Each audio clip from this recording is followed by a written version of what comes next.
संरक्षण दे रहे हैं। हजारों करोड़ रुपए शराब माफिया के साथ मिलकर उन्होंने भ्रष्टाचार किया है और ऐसे भ्रष्ट मंत्री सत्येंद्र जैन और मनीष सिसोदिया को जब तक बर्खास्त नहीं करते तब तक ये आंदोलन जारी रहेगा।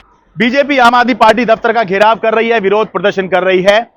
मामला यह है कि उपराज्यपाल ने दिल्ली की केजरीवाल सरकार की नई एक्साइज पॉलिसी के जांच के आदेश दे दिए हैं और बीजेपी का आरोप यह है कि एक्साइज विभाग जो है मनीष सिसोदिया संभाल रहे थे, अभी भी संभाल रहे हैं और उन्हीं के नेतृत्व में ये जो एक्साइज पॉलिसी है इसके जरिए केजरीवाल सरकार ने भ्रष्टाचार किया है, ये आरोप है बीजेपी का। इसीलिए वो मांग कर रहे हैं कि मनीष सिसोदिया को अरविंद केजरीवाल अपने मंत्रिमंडल से बर्खास्त करें।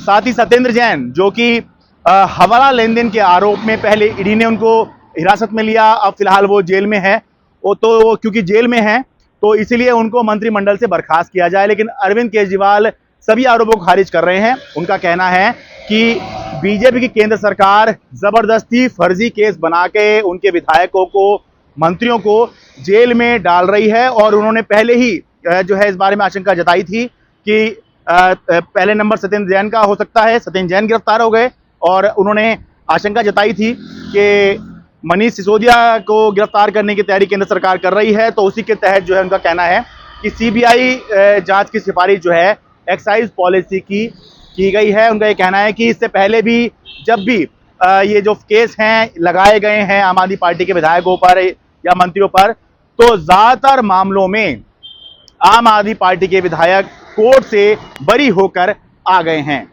एक ये सोचने की बात है कि हाथ धो के हमारे पीछे क्यों पड़े हैं, आम आदमी पार्टी के पीछे क्यों पड़े। इतने हमारे एमएलए को ये जेल भेज चुके, सारे छूट के आ गए और कोर्ट ने जब छोड़ा तो ऐसे गंदे गंदे ऑर्डर पास किए इन लोगों के खिलाफ कि क्या झूठे सच्चे केस बना रहे हो। अरविंद केजरीवाल के इस दावे में कितना दम है, इसकी पड़ताल करते हैं। शुरुआत करते हैं आम आदमी पार्टी के संगम विहार विधायक दिनेश मोहनिया से।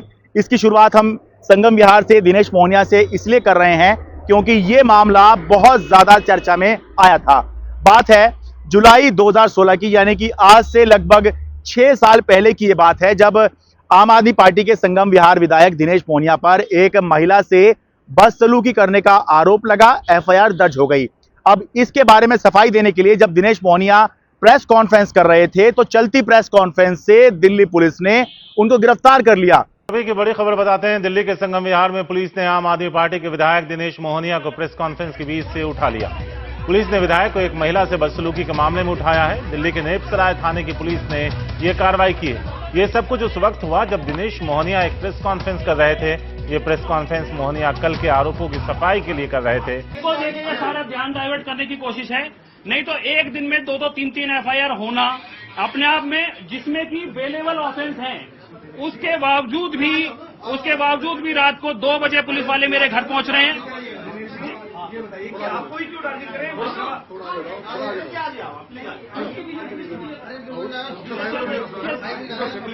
आप अरेस्ट कर रहे हैं,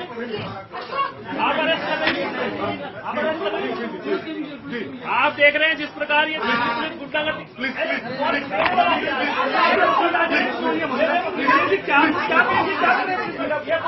लेकिन इस मामले में नतीजा क्या हुआ?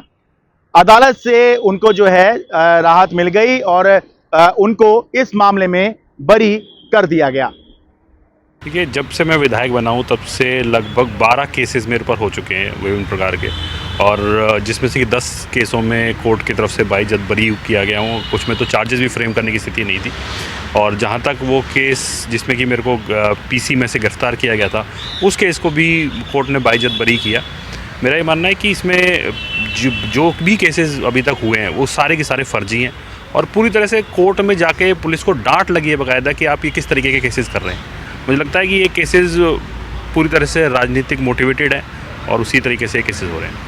वैसे चर्चित मामलों में ये एक अकेला मामला नहीं है। 2018 का मुख्य सचिव पिटाई मामला है जिसमें मुख्यमंत्री अरविंद केजरीवाल और उप मुख्यमंत्री मनीष सिसोदिया पर साजिश रचने का आरोप लगा था। इस मामले में जो ट्रायल कोर्ट है उसने मुख्यमंत्री, उप मुख्यमंत्री समेत आम आदमी पार्टी के कई विधायकों को जिन पे आरोप लगा था उनको इस मामले में आरोप मुक्त कर दिया। इसके बाद जब सत्र न्यायालय में ये मामला आया तो उसमें भी फैसला यही बरकरार रहा।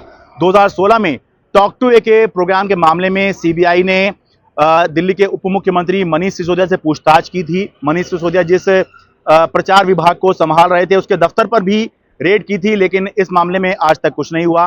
2015 में दिल्ली के मुख्यमंत्री अरविंद केजरीवाल के दफ्तर पर रेड की गई थी, सीबीआई रेड ये हुई थी और अरविंद केजरीवाल के जो प्रधान सचिव थे राजेंद्र कुमार, उनको गिरफ्तार किया गया था, लेकिन आज तक इस मामले में भी अभी तक कुछ नहीं हुआ है। जो राजेंद्र कुमार हैं उन पे करप्शन का मामला था और हालांकि ये मामला पहले का था, जो आरोप लगा के जिस समय कथित भ्रष्टाचार हुआ है वो पहले का था, लेकिन जिस समय ये गिरफ्तारी हुई, जो रेड हुई, अरविंद केजरीवाल मुख्यमंत्री थे और राजेंद्र कुमार जो थे वो प्रिंसिपल सेक्रेटरी थे मुख्यमंत्री के। गिरफ्तारी हुई, लेकिन इस मामले में भी आज तक कुछ भी नहीं हुआ है। आम आदमी पार्टी के मुताबिक अभी तक उसके करीब 50 विधायकों पर 200 से अधिक मुकदमे हो चुके हैं, जिनमें करीब 150 मुकदमों में वो बरी हो चुके हैं। लगभग 40 और 50 के बीच में हमारे एमएलएज हैं जिनके ऊपर क्रिमिनल केस पुलिस ने फाइल किए हैं। लगभग 200 मुकदमे थे, जिनमें से 150 अब तक बरी हो गए हैं। अच्छा। ये इतना बड़ा नंबर है जिससे पता चलता है कि ये मुकदमे सारे के सारे झूठ पर आधारित थे और जो बाकी अभी मुकदमे पेंडिंग है वो भी हमें उम्मीद है कि झूठ ज़्यादा दिन तक टिक नहीं पाएगा और कोर्ट में हमें पूरा विश्वास है। इक्का दुक्का केस में कन्विक्शन ज़रूर हुई है, पर ये वो केस हैं जो पब्लिक के इंटरेस्ट के लिए अगर आप खड़े होगे और पुलिस को मौका मिलेगा तो मुकदमा दर्ज कराने से चूकेंगे नहीं। ये उस तरह के मुकदमे हैं। हालांकि कुछ मामले ऐसे जरूर हैं जिसमें आम आदमी पार्टी विधायकों पर जो आरोप लगा वो कोर्ट में सिद्ध भी हुआ। पहला नाम है सोमनाथ भारती का। तो सोमनाथ भारती को दिल्ली में एम्स की दीवार तोड़ने वाली भीड़ का नेतृत्व करने और सिक्योरिटी स्टाफ पर पत्थर फेंकने का दोषी पाया गया। अदालत ने 2 साल की सजा उनको सुनाई। हालांकि दिल्ली हाई कोर्ट ने ये सजा फिलहाल निलंबित कर दी है और उनको जमानत दे दी है। दूसरा नाम है जितेंद्र तोमर का। जितेंद्र तोमर के बारे में कोर्ट ने ये पाया, हाई कोर्ट ने ये पाया कि उन्होंने चुनावी हलफनामे में जो कानून की डिग्री के बारे में जानकारी दी वो गलत थी।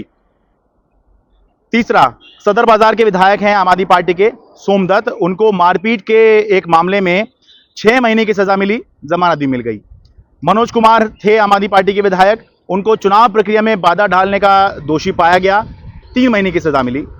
अखिलेश त्रिपाठी को पुलिस स्टेशन के बाहर धरना करने के मामले में दंगा फैलाने का दोषी पाया गया। आम आदमी पार्टी और अरविंद केजरीवाल के लिए ये चिंता की बात ज़रूर है कि उनकी सरकार और उनके विधायकों से जुड़े मामलों में उपराज्यपाल लगातार एसीबी और सीबीआई जांच की सिफारिश कर रहे हैं, लेकिन एक तथ्य और सत्य ये भी है कि अभी तक भ्रष्टाचार से जुड़े किसी भी एक मामले में अरविंद केजरीवाल की सरकार या आम आदमी पार्टी के विधायकों को दोषी नहीं पाया गया है। और इसीलिए आम आदमी पार्टी आरोप लगा रही है कि क्योंकि भ्रष्टाचार के मामले में उसका दामन पूरी तरह से पाक साफ है, वो ईमानदार है, इसलिए विपक्षी बीजेपी उस पर ज़बरदस्ती फर्जी केस बनाकर दाग लगाने की कोशिश कर रही है। दिल्ली से अपने कैमरा सहयोगी मोहम्मद मुरसलिन के साथ मैं शरद शर्मा, NDTV इंडिया।